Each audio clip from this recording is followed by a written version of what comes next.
Question number 520 Nara Lokesh గారు.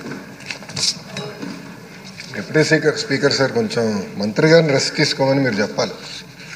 అవునా? ఎందుకంటే నిన్న కూడా జ్వరంతో వచ్చారు, కౌన్సిల్ కూడా జ్వరంతో వచ్చారు. చెప్పా రెస్ట్ తీసుకోండి, 2 రోజులు కోలుకోవాలి. మీరు సరే పడుకోవట్లేదు అని చెప్తాను, వినట్లేదు. మీరన్నా చెప్తే వింటారేమో మీరన్నా రూలింగ్ ఇస్తే కానీ వింటారేమో అధ్యక్ష. ఎందుకంటే పాప చాలా ఇబ్బంది పడుతున్నారు. అది very serious subject. Is not keeping well. అయినా కూడా ప్రశ్న సమాధానం చెప్పడానికి వచ్చారు అన్నా.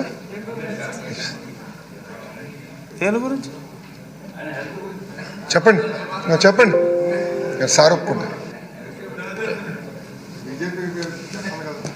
అదేంటి సార్ వద్దంటారు?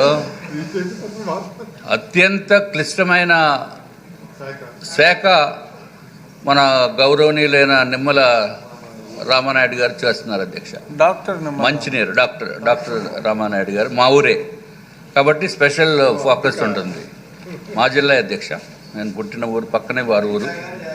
విశాఖ జిల్లా కాదు, నర్సాపూర్ దగ్గర మీ ఇది. కానీ ఆయనకి ఎన్నో సేవలు చేస్తున్నారు. అంటే మనకి విజయవాడలో వచ్చిన ఫ్లడ్స్లో కానీ, లేకపోతే పోలవరం ప్రాజెక్టు గురించి కానీ ఆయన పడుతున్న కష్టాన్ని అందరూ గుర్తిస్తున్నారు. ఆయన ఆరోగ్యం బాగున్నప్పుడు ఆయన సభకు రావటం అనేది సబబు కాదు అధ్యక్ష. దయచేసి గౌరవ మంత్రి గారిని రెస్ట్ తీసుకుని ఆయన ఆరోగ్యం కుదిరిపడిన తర్వాతే సభకు రావాలి తప్ప నార్మల్గా లేకుండా మీరు ఒక రూలింగ్ ఇచ్చి మన అందరి తరపున కూడా వారికి విన్నవించుకోవాల్సిన అవసరం ఉంది అధ్యక్ష. శనివారాల్లో రికవర్ అవుతారు మంత్రి గారు. డ్రిప్ లైన్తో వచ్చారు అధ్యక్ష. చూస్తే ఇంకా ఉంది చేయికి డ్రిప్ లైన్లో ఉంది.